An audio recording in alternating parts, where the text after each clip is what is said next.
sekarang dijabat oleh Inspektur Jenderal Polisi Firman Santiabudi. Dan yang terakhir, pejabat utamanya adalah Kadif Humas Polri, sekarang dijabat oleh Inspektur Jenderal Polisi Dedi Prasetyo.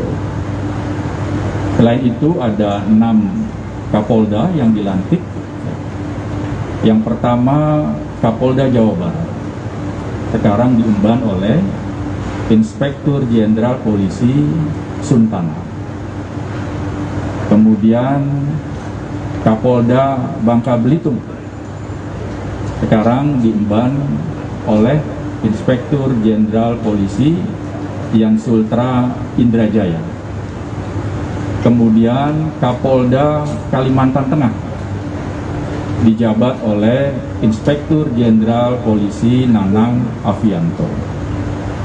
Kemudian Kapolda Sulawesi Tenggara itu dijabat oleh Inspektur Jenderal Polisi Teguh Pristiwanto. Kemudian Kapolda Sulawesi Selatan diemban oleh Inspektur Jenderal Nana Sujana. Dan yang terakhir Kapolda Sulawesi Utara sekarang diemban oleh Inspektur Jenderal Polisi Mulyadi.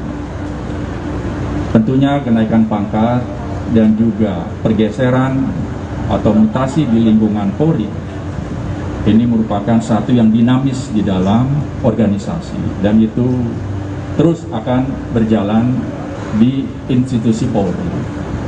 Pada sisi yang lain, ini semua juga merupakan pembinaan karir dari seluruh personil Polri yang mengabdi di institusi ini, sekaligus juga menjawab tantangan sekarang tugas pokok Polri yang semakin kompleks.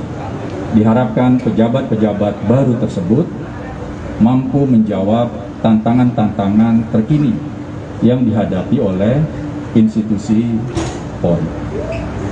Ini saja rekan-rekan sekalian upacara pada hari ini yang dipimpin oleh Bapak Kapolri, kegiatan kenaikan pangkat dan serah terima jabatan beberapa pejabat utama di lingkungan Mabes Polri dan juga beberapa kepala kepolisian daerah. Terima kasih atas segala perhatiannya. Salam sehat, wabillahi taufiq wal hidayah. Wassalamualaikum warahmatullahi wabarakatuh.